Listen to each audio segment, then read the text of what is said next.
how important even just a couple of days working with Jaron Boots Ennis is going to be for Canelo, just to see a bit of the tempo, a bit of that switching of stance, because let's be honest, there's not many guys that Canelo has fought that have fought out of both stances and done it as fluidly as Boots Ennis or as Bud Crawford will do in their fight. Bien, bien hecho. Bonita finta otra vez ahí.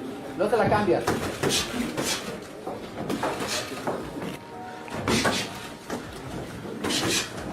Crawford fight, not Crawford. I don't think Boots fight like Crawford at all. That was just I think the comparison they was making initially was just as they both were switch hitters and they both could be so naturally. That's really the only thing that they do the same. The boxing community was shocked when reports revealed that Canelo Alvarez has been sparring with Jaron Boots Ennis to get ready for his fight with Terence Crawford. Bien, bien, bien. Dándole la cintura. Bien, bien hecho. Bonita finta otra vez ahí. No te la cambias.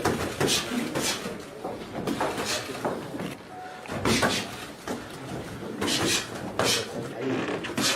Suavecito y remate. Otra vez. Y remate rápido.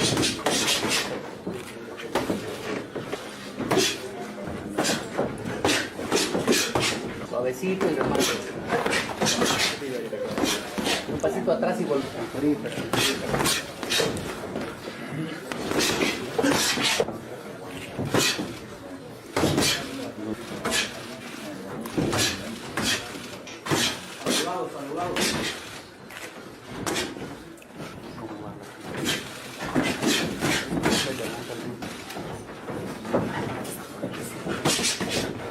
Community view this as a strong message from Canelo's team. Former champion Andre Durrell said the move proves Canelo wants to be in top form for September, leaving no space for overconfidence. Ennis is known for speed, explosiveness, and versatility, making him one of the closest versions of Crawford. Bringing Boots into camp shows respect for Crawford's ability and highlights how serious Canelo is about this fight.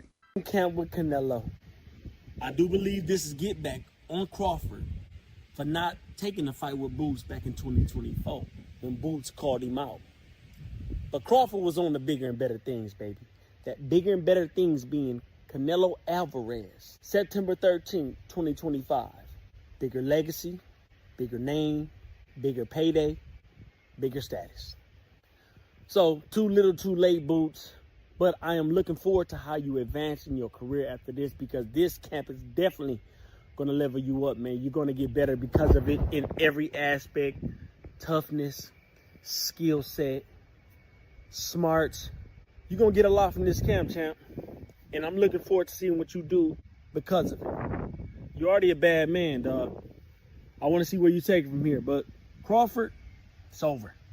I believe he walking away in the sunset, especially if he walking away with the victory, which I'm hoping for. But you, champ, you're going to have to settle for something else. Get Canelo that work, man. He going to need it. He going to need it. According to Roy Jones, Canelo got to be on this A game. You got to be on yours too, man.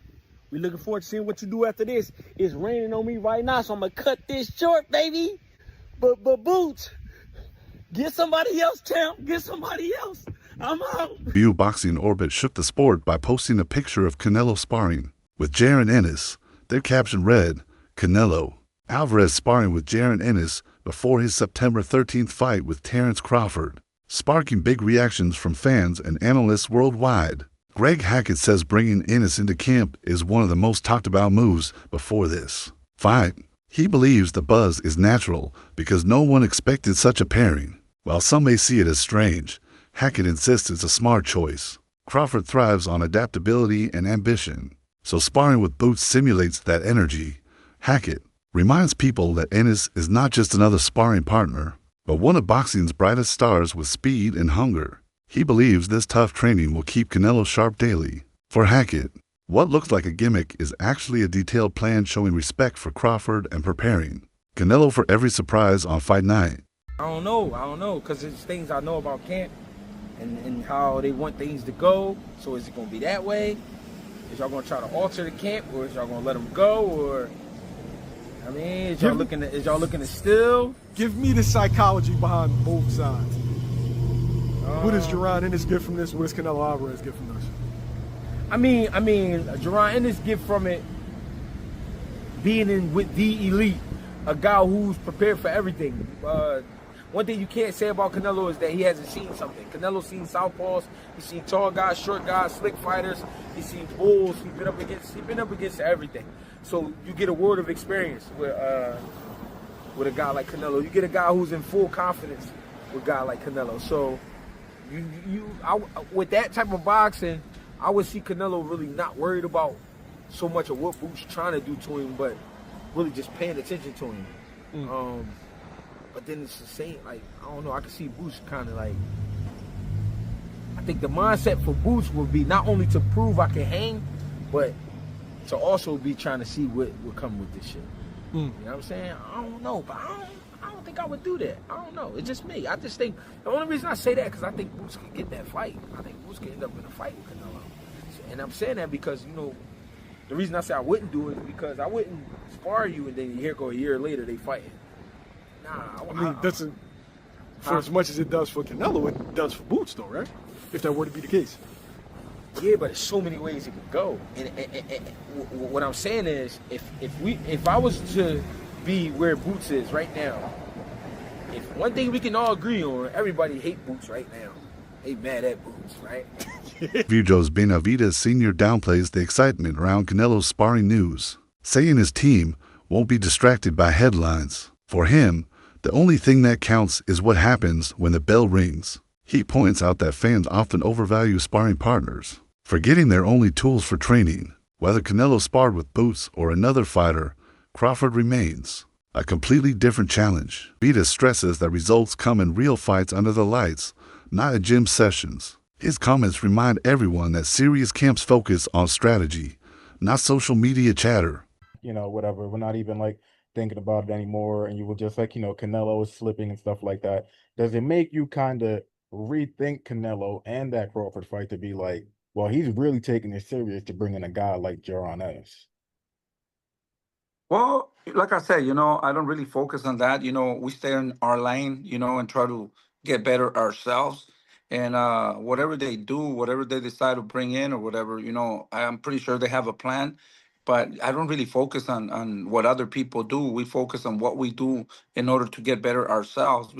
Because we do have a lot of things that we need to fix and get better at. So my respects to whatever they do or whatever they're doing, you know, but at the end of the day, you know, I think it's a good thing, but we don't really focus on that, you know, what other people do.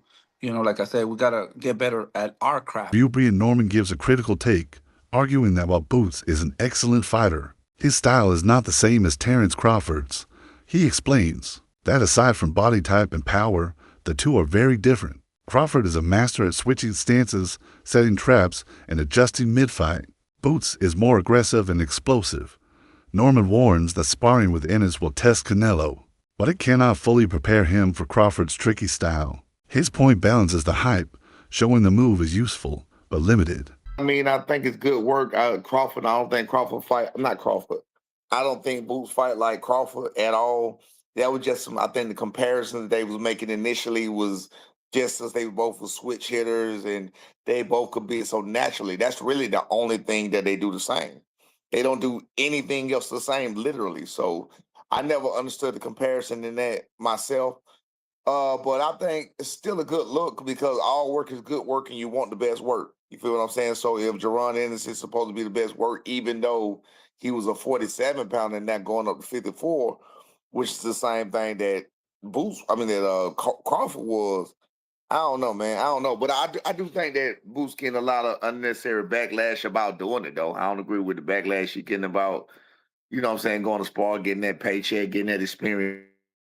Because I think he needed it anyway. I always talk trash about him. I always stand in Philly, hiding in Philly. He don't ever want to go outside to spar. He don't ever want to go outside to do nothing else. So in this case right here, I think it's well needed for his career. It's needed for the building of a fighter. You know what I'm saying? You got to go out. You got to go in certain different types of territories and, you know, places and get that kind of work. So I mean, I think Boots getting a lot of unnecessary criticism, and if I'm defending him, you know it's real. You know what I'm saying? So I think he's getting a lot of unnecessary criticism, talking about sellout and all of that. That's some bullshit. Like Viola Afolabi offers a reminder about Canelo's current state compared to his peak. He says the second Golovkin fight in 2018 was the best version of Alvarez. That was 7 years ago. And since then, while still elite, Canelo hasn't looked as sharp or untouchable. This raises doubts about whether sparring with Boots can fully close the gap between today's Canelo and Crawford's peak form. Ola suggests that Canelo's camp may be pushing harder in training because they know the current version of him needs extra support. I don't think that Crawford is fighting the best Canelo anymore. Again, the Canelo I'm talking about, I mean, second Golovkin fight, I thought was fucking incredible. That was, when was that? Jeez, that feels like a long time ago. Second Golovkin fight was 2018. So I'm saying peak Canelo, although still very, very good people, peak Canelo for me was 6 years ago. It's a long time, or 5.5 years. That's a long time. In fact, exactly 15th of September. So it'll be to the day 5 years. Have I got them? What was I talking about? Sorry, almost 7 years ago. Jeez, that's a long time ago. Where some might say peak Crawford was Errol. So, shit, I didn't realize how long ago that was. And he's clearly not that same guy anymore. He clearly isn't. He's no longer fighting elite fighters. I mean, unless you're going to say William Skull was elite, Edgar Berlanga, no, Munguia, no, Jamel, no, John Ryder, no, third Golovkin fight, no.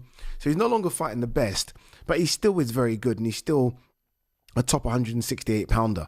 And I think this is why people are saying it is a 50-50 fight now, because we can see the deterioration in Canelo. Like, say what you want about William Skull. Canelo looked poor in that fight as well. Everyone's like, oh, William Skull ran. Well, Canelo didn't cut off the exits. Canelo wasn't great himself. Canelo's punch output was horrendous. So we can clearly see the deterioration. That said, he is the naturally bigger guy. I just mentioned the fact that Crawford's put on size, but the naturally bigger guy in this weight class is Canelo. That has to count for something. We know Canelo's been able to absorb punches from the naturally bigger guys. I mean, barely anyone's put a dent in this guy, right? That's how good his chin is. Maybe the best chin in boxing. It's frightening. But the legs have slowed down. The output has slowed down as well. And I always think about, with Canelo, desire and want and will. I always sort of say, where is that desire?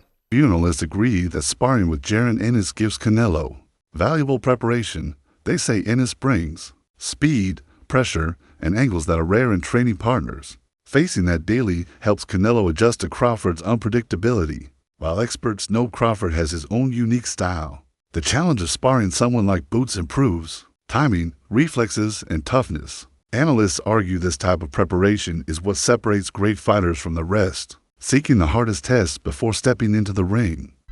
That means that he did get work. That's what that means to me. That's what you need. I don't want Canelo in camp beating up nobody. I want people beating up on him. I want people putting in that work, giving him looks he ain't seen. That's what's going to make him ready for Crawford. I don't want to see smiling Canelo. I don't want to see Canelo happy. That means he did good the first time they sparred. No, I want him frustrated and angry. That's how it's supposed to be. Bring somebody in camp, they give you that work. Even Mayweather talked about how Earl Spence gave him that work when he was trying to get him ready for a fight. Because by the end of the camp, Canelo will be the one smiling.